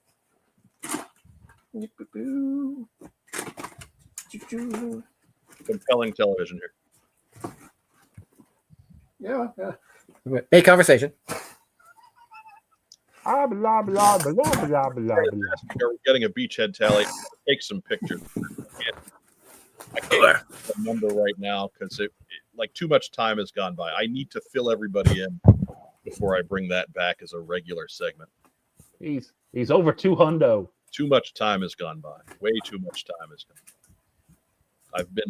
I've been bad about getting pictures on the Instagram because again, bad at social media. Maybe if I put all the figures in a slow cooker, maybe that'll get it done. There you go. Dump them into the crock pot. I can't find it at the moment, but I have an old pop-out book that's actually like the Charles Xavier Mansion I could stick like behind this thing as like a backdrop. But whatever. So that's it. That's really all I got in this week. And that was all that was easily accessible for right before this show started. So that's all I got right now. How about you, Ragtime Rob? Well, I did. Let's see, a couple weeks ago, I did get the Cobra, the Cobra surveillance porta potty with the Trench Viper, which is actually kind of a cool little thing. It's not bad. Yeah, if they weren't so costly, to be quite honest, I'd have bought more and made like a little fort. But yeah, I mean, $50 a pop. That's a bit. Yeah. So I shall content myself with one. But if they ever sold them just like the walls or stuff like that, I mean... Right. If they took the figure out and maybe sold the fort for $25-$30, maybe one or two. Yeah. If you got the Star Brigade, at least you can pop those two together. So. And let's see, I got a Snake Eyes and a big old polar bear. This is a big chunk of plastic. So. Yeah, he's heavy. Yeah. I think Law and Order and Monkey Wrench are on the way. No dial tone yet. I like that the bear can sit up. So like I'm looking around to see if anybody makes a little Coke bottles. Well, like a little scarf. Well, like a card table or a piano or something like that where you can just sit the bear. You know what? The first Spider-Man movie, there's a J. Jonah Jameson figure that comes with an office desk with like a pencil and stuff, and you may need to track that one down. Right. I got that piano idea in my head. I'm really kind of stuck on that one. For some reason, I want to see the polar bear playing piano. I got Monkey Wrench coming. My dial tone is here. What was the other one, Rob? Law and Order. I don't have him yet. No. Your dial tone showed up? Yeah, my dial tone showed up. Hmm. I don't have him out of the box yet, and I think it's killing Rob. But I have a lot because I don't think I got my dial tone yet either. I'm special, okay? Apparently. Every once in a while, I get cool stuff that the rest of you have to wait on. But then again, I ordered him 2 weeks after Mike did. Mine didn't get canceled. Right. Mine did. Mine absolutely cut off. I got him the day he came out. Yeah, so did Mike. I basically put myself on the wait list, said, hey, inform me when this comes, when this becomes available. And strangely enough, that worked. And even stranger, I'm the one who got one. Right. Right. It's just not fair. Yeah, it's Walmart. I got sent me an empty box before. I got a package from Walmart, and it turned out to be the Night Force 2-pack. So I got Beachhead and Quick Kick there. But and Nicholas Hammond Spider-Man. And Nicholas Hammond Spider, who I ordered at the same time as Crystal Ball. Crystal Ball. So it all makes perfect sense somehow. Perfect sense. And just to tempt fate, Walmart left it outside our apartment building. They didn't leave it outside our door in the apartment. No, they left it outside in the grass. Well, now you need some more Tracksuit Mafia figures from the Hawkeye show for Nicholas Hammond Spider-Man to beat up. I mean, the Tracksuit Draculas. But as far as what I got, I've picked up a few Beachheads, a surprising number of Cobra Vipers from '86. I got a number of them going. That is the second most populous figure in the collection at this point. I got about 30 of those, which is kind of wild. But then what used to be the dominating theme of my 3 3/4 collection way back in the day, way back when I first got back into it. We're talking the late 90s, early 2000s. What I used to have a lot of were Cobra Hiss tanks. And I mean, I've got they're packed up. They have been for a few years now. But it was like it's 15 or 16 of them. and so that used to be the like on the I had a shelf, little cupboard unit, and just shelves of his tanks, and an armored division. yeah. I even had roommates who liked to look at it because it was like, man, you're living the dream that all of us had when we were kids. And so what I finally a couple of weeks ago I broke down and I bought another one. I got another his tank, and I've been using it as the holder for our remote control in the turret there. Is that an original or a retro one? No, it's an original one. Got the driver and everything. Ooh. And he is he's got a pretty little. There's a little chip out of the cymbal. He needs an O-ring pretty bad. He's a little floppy, but just a ridiculously low price on this guy. So I couldn't say no. I had to add to the. He's got the needs some cannon Viagra, but that's okay. I need to get one of every sticker 788 variation, I think. I didn't pay anything for it. So for what I got there, a B+ his tank for some D+ prices. I cannot complain. I also added to my Navy and got myself another Piranha. A Piranha. I got two of them. They're going to be like the scouts for my one Moray. You should get the Mortal Kombat version then. The Mortal Kombat version of the Piranha? Yeah, it's blue with like silver accents. Yeah. I I think it came with Kano. Yeah, I'm not nearly up to snuff on this. Well, I'll give them a look. You never know. I think it's fun colors. We put on the Cobra stickers. It'll be great little variation. With silver, it'll be the Lamprey specific edition. Yeah. Although I've got a bunch of Lampreys. Like if we were looking at Mike's 3 3/4 collection, the Lamprey is probably maybe number 6 as far as how many of them I have. But the Lamprey looks pretty good sitting in here, despite being absolutely, nothing thematically. Much like it is with the Moray, in that you've got just the completely non-complementary colors, and it kind of works. You could crew out the Moray with just Lampreys. Yeah, that was the goal. And I've got there's probably 8 or 9 Lampreys sitting in the box over there. It would go, obviously 86 Beachhead is number 1, and then Vipers, and then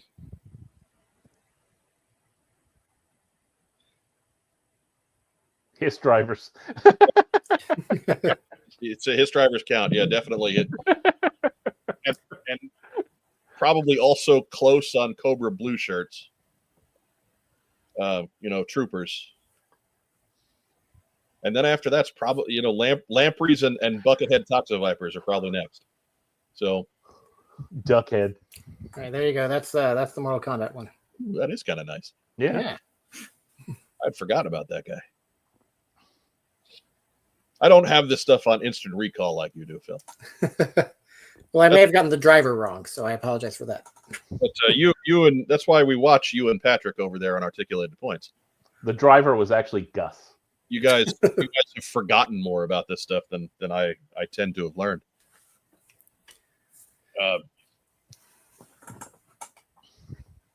So again, make sure that you are followed and subscribe to Articulated Points. If you're on our page, you can get to them from there. Yes, that's right. Let's see. Live count. Still 14. At least it hasn't gone down by 1, Doug. When I plug or I say, hey, hit the subscribe button again. Like when we don't do shows, we tend to gain viewers. Weeks shows, like I'll either go even or I'll lose 1. It'll be really annoying. Really. They listen to us talk for 2 hours. They're like, all right, yeah, none of this bull crap. But anyways, as we said several times, make sure you're doing all that cool YouTube stuff for us. Hit the like button, hit the subscribe button. They're down below, Phil. Give us your top 5 unmade classified list in the big boy comments down below. And let's finally show these folks at YouTube that we know how to algorithm. Because you guys are great, but we need you to hit more buttons.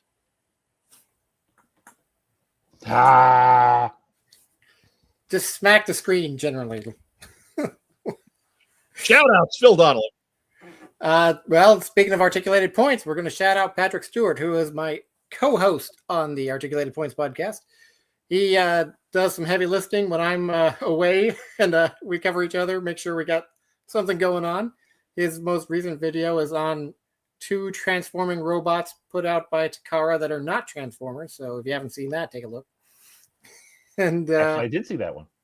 Ooh, good. Hey, engagement. No, wait, no. The last one was wasn't it the mini bot one? The possible. Yes. Thing? Okay. Okay, I did watch that one. There we go. Yeah, that's the shout outs for today. Just Patrick. All right, you be that way then. Rack time, Rob. Shout outs to the makers of Advil for getting me through this this thing tonight.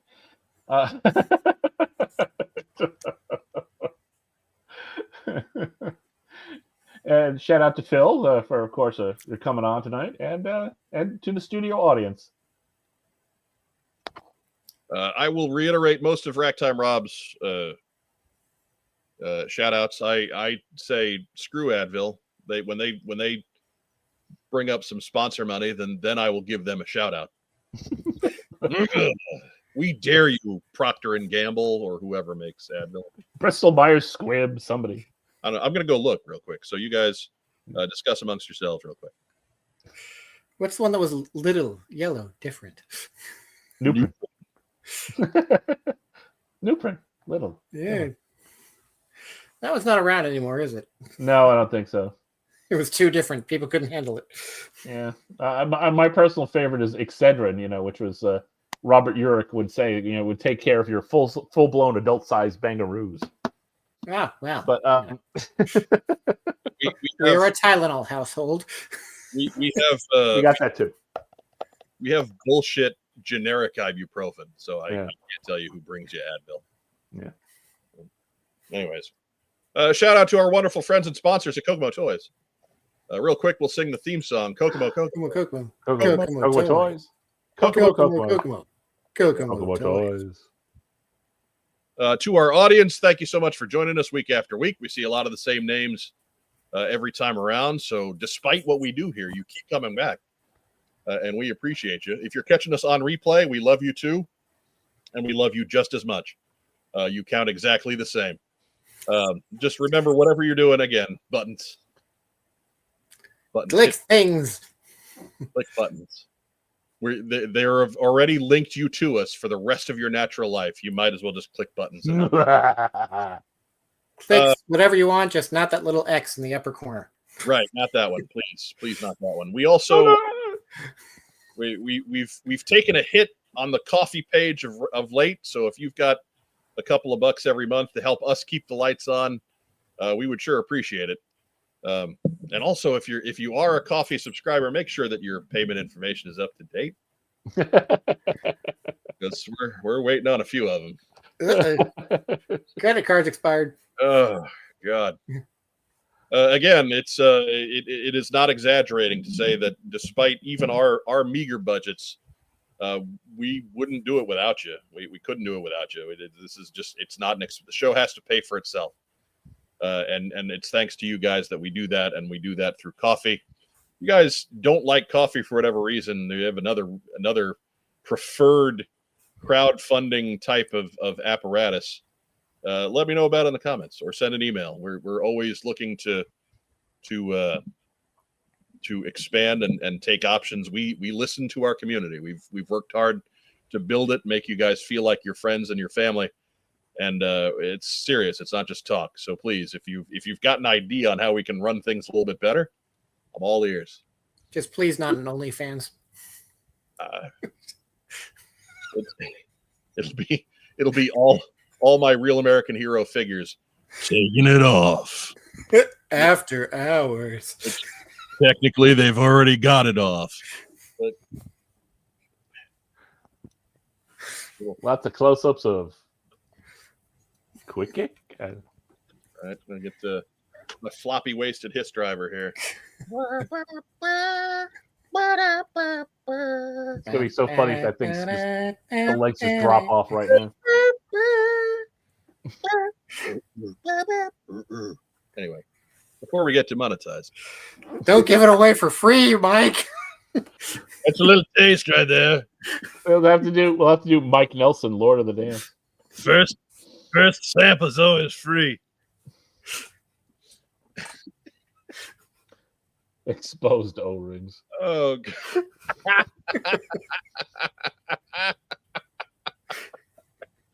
Oh, Dak Nomad getting maybe thought about this a little too hard. Chase a word. No, that's good O-ring. Give a shout out to Phil. I know, Phil, it has not been a great couple of weeks for you. I'm not going to get into the details there. But yeah. Anyway, we love you and we're glad that you're with us. Thank you. Ragtime Rob, I'll even shout out for you. What the hell? No change. It's an afterthought. That came from the heart. Right. Torpedo Mike, rated O for My. Sulu that up, baby. Oh, that is something that StreamYard gives us a specific sound effect board now that I haven't had a chance to experiment with. So we may have to add that in there. Anyways, that's all we got. We're out of here in about 2 hours. How about that? Hey. They said I gotta go to bed. it wouldn't happen. They said it wouldn't happen. Who's they? They. Those guys. Hey. Them. We'll be back next week with another episode of What's on Joe Mind. Be sure to catch us. It'll be next Wednesday at 9 p.m. ish. Call it 9:05 Eastern here on the Superstation. Until then, as our friend Vagon likes to say, stay safe, and if you can't, be careful. I'm your host, Mike Irizarry, for Ragtime Rob, for Articulated Points, Phil Donnelly. Have a great rest of the week, everybody, and yo, Joe.